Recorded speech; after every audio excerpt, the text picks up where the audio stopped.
Hello दोस्तों, आपका फिर से स्वागत है हमारे यूट्यूब चैनल पे, जिसमें हम आपको आज बताने वाले भारतीय राष्ट्रीय कांग्रेस की स्थापना वो कैसे हुई। ये जो टॉपिक है ये आपके इतिहास का जो चैप्टर है वो पॉलिटिकल साइंस से मिलता जुलता है। इसलिए ये जो चैप्टर है इसे लाइक शेयर और सब्सक्राइब ज़रूर कर, हमारे चैनल लाइक और शेयर ज़रूर कर दीजिएगा, क्योंकि ये आपके हर जगह फोर्थ सेमेस्टर में और हर जगह ये काम आने वाला है। ठीक है, तो अगर इसको एक बार पढ़ लिया तो फिर आपको अच्छा लगेगा और मज़ा आएगा। तो बिना किसी देर किए शुरू करते हैं कि बताते हैं कि भारतीय राष्ट्रीय कांग्रेस की जो स्थापना है वो कैसे हुई। राष्ट्रीय आंदोलन का विकास, उसके आंदोलन से क्या हुआ कि उसके कारण क्या थे। ब्रिटिश साम्राज्यवाद के कारण लोगों ने एक राष्ट्र के रूप में सोचना प्रारंभ किया। ब्रिटिश साम्राज्य जब आया अपने भारत में, तब लोगों ने राष्ट्र के रूप में सोचना प्रारंभ किया, मतलब एक साथ राष्ट्र से सोचना प्रारंभ कर दिया। फिर अंग्रेजों में भारत में आने से पूर्व दक्षिण के लोग देश के शेष भाग में से अलग थे। ब्रिटिश साम्राज्यवाद के कारण पूरा देश एकता के सूत्र में बन गया। यानी कि अंग्रेज जब नहीं आए थे तब पूर्व में जो दक्षिण के जो लोग हैं वो अब आ गए, वो अलग थे हमसे। लेकिन अंग्रेजों के आने के बाद एक कहते हैं ना बदलाव आ गया। सब एक सूत्र में बैठ गए, यानी कि सब लोग अंग्रेजों को उनकी जगह पर वापस भेजना चाहते थे। ठीक है, ये तो था पहला पॉइंट। दूसरा, भारत में ब्रिटिश साम्राज्यवाद की स्थापना के कारण भारतीयों को यूरोपीय देशों के साथ घनिष्ठ संबंध बनाने का अवसर मिला।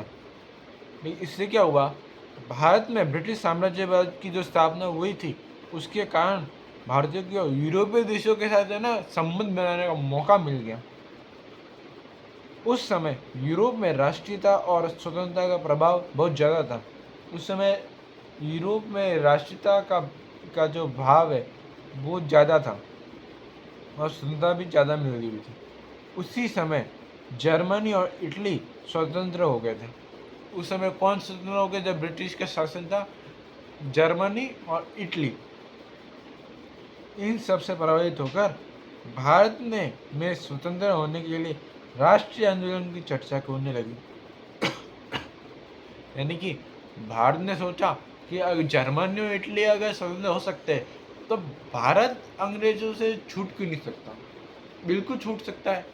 तो उन्होंने आंदोलन चलाए। ये हो गई दूसरी बात। अब तीसरी बात, परिवहन और संचार के साधनों का विकास होने के कारण देश में राष्ट्रीय आंदोलन में प्रगति हुई। देश में परिवहन के संसाधन ज़्यादा बढ़ गए, जिससे कि आंदोलन करने में बहुत ही सहायता मिली। समाचार पत्रों एवं यातायात के साधनों के कारण राष्ट्रीय आंदोलन देश के प्रत्येक कोने में पहुंच गई, जिससे कि राष्ट्रीय आंदोलन की चर्चा हर कोने कोने में पहुंच चुकी। बहुत से विद्वानों, कवियों तथा धार्मिक सुधारकों ने राष्ट्रीय आंदोलन की प्रगति में बहुत योगदान दिया। अब देखते कि इन्होंने योगदान दिए, जैसे राजा राम मोहन राय, देवेंद्रनाथ ठाकुर, किशोर चंद्र सेन, ईश्वर चंद्र विद्यासागर, स्वामी दयानंद सरस्वती, रामकृष्ण परमहंस, स्वामी विवेकानंद आदि ने भारत के अतीत का गौरवपूर्ण चित्र उपस्थित किया तथा भारतीय लोगों को अपील की कि वे उन अच्छे दिनों को पुनः वापस लावे। मतलब इतने सारे जो लोग हैं, ये महापुरुष हुए, उन्होंने हमारे जो देश है जो टूटा हुआ था, इनको अखंड बनाने की वापस कोशिश की कि आप अपने पहले वाले सुनहरे जो याद है उनको याद करो एक बार, फिर आप अपने देश को आगे बढ़ाने का काम करो।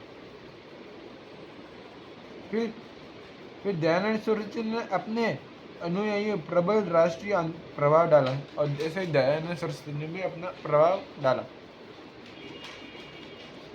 अब पांचवी बात करते हैं। भारतीय समाचार पत्रों तथा साहित्य ने अंग्रेजी तथा भारतीय दोनों देश की जनता में राष्ट्रीय जागरण की भावना पैदा करी। कुछ प्रमुख समाचार पत्र जैसे Indian mirror, Bombay Samachar, Hindu patriot, the Hindu patriot, Amrit Bazar Patrika, the Hindu और द केसरी आदि, मतलब भारत के जो कुछ समाचार पत्र और साहित्य थे ना, वो अंग्रेजों के दोनों देशों के अंग्रेजों तथा भारतीय दोनों के देश की जनता में राष्ट्रीय जागरण की भावना, मतलब दोनों देशों में राष्ट्र की जो भावना है वो बढ़ाते। जैसे कि नाम बोला, इंडियन मिरर, बॉम्बई समाचार, the Hindu patriot, Amrit Bazar Patrika, the Hindu और द केसरी आदि। छठा, देश में जनता आर्थिक कष्टों से पीड़ित थी। मध्य वर्ग के लोग बेरोजगारी के कारण संकट में थे। भारत के हितों की पूर्ण रूप से उपेक्षा की जा रही थी। भारतीय वित्त मंत्री भारत से ज़्यादा इंग्लैंड के हितों का ध्यान रखते थे। यानी क्या था, देश में जो जनता थी उसके आर्थिक कष्टों पे कोई ध्यान देता नहीं था, बल्कि बाहर के यूरोप के ऊपर की जो कष्ट हो रहे उनके ऊपर ज़्यादा ध्यान देता था। जैसे इसमें लिखा है, देश में जनता आर्थिक कष्टों से पीड़ित थी। मध्य वर्ग के लोग बेरोजगारी के कारण संकट में थे। भारत के हितों की पूर्ण रूप से अपेक्षा की जा रही थी। भारतीय वित्त मंत्री भारत से ज़्यादा इंग्लैंड के हितों के ध्यान दे रहे थे। वही वाली बात, भारतीयों को रेलवे के उच्च श्रेणी के डिब्बों में यात्रा करने का अधिकार नहीं था कि आप एसी वाले ट्रेनों में सफ़र नहीं कर सकते। भारतीयों से कई अपमानजनक कार्य करने हेतु विवश किया जाता था। अपमानजनक कार्य करने को भी कहा जाता था। अब सातवीं बात, भारत सरकार के खुले व्यापार की नीति, यानी कि खुले व्यापार, यानी कोई भी हमारे यहाँ पर आके व्यापार कर सकता है, नीति देश के विकास में बाधक थी। जैसे कि ईस्ट इंडिया कंपनी आई, वैसे भारतीयों की आर्थिक व्यवस्था ब्रिटिश शासन के अधीन बिगड़ चुकी थी, जिससे कि ब्रिटिशों की वजह से हमारी जो अर्थव्यवस्था है वो पूरी बिगड़ चुकी थी। 4 करोड़ भारतीयों को दिन में केवल एक बार खाना नसीब होता था। 4 करोड़, पहले जनसंख्या कितनी थी? 4 करोड़। फिर उनको तीन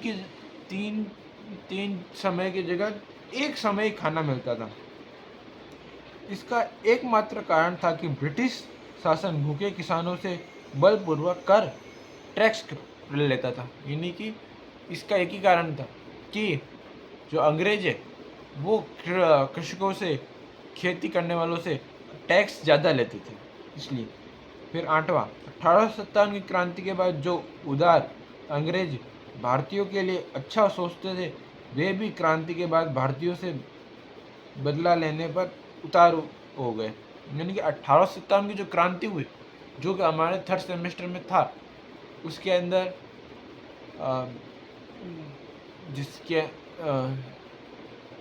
जिसके अंदर हमने, उसमें 4 अफगान युद्ध भी हुए थे। इसमें एक तो टीपू सुल्तान था, और टीपू सुल्तान ने 2 युद्ध लड़े थे। उससे पहले भी 2 और युद्ध लड़े थे उनके पिताजी ने। वो उनका नाम आप कमेंट्स में करके बताइए। फिर 9वां, अंग्रेजों के लिए अच्छा सोचते थे वे भी, और वो भी भारत के बारे में बुरा सोचने लगे। अंग्रेजी भाषा ने देश में राष्ट्रीयता के विकास में बड़ी भूमिका निभाई।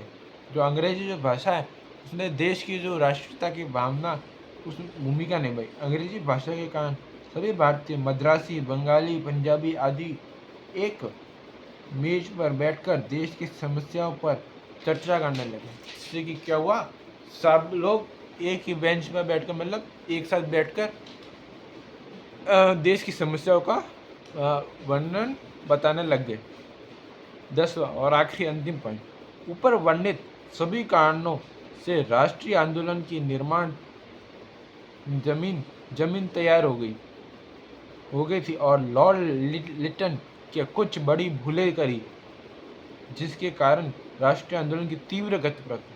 अब ऊपर जो भी अपन ने राष्ट्रीय आंदोलन के बारे में जो भी अपने पढ़ा था, और उसके बाद जो ना जो लॉर्ड लिटन हो उसने कुछ बड़ी भूलें की, जिसकी वजह से राष्ट्रीय आंदोलन को तीव्रता प्राप्त हुई।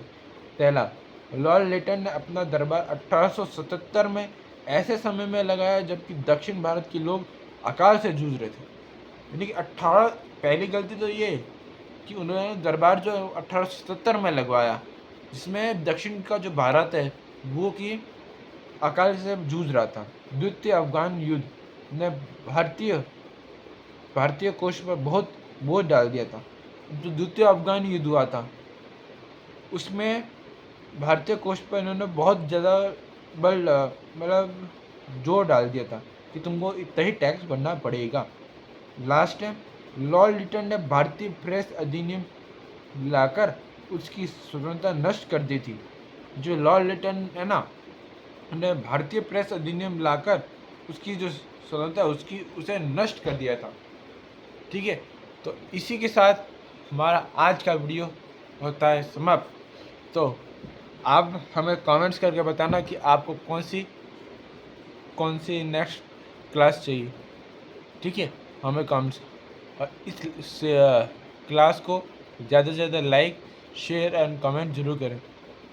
ठीक है, तब तक के लिए हम मिलेंगे आपको नेक्स्ट वीडियो में।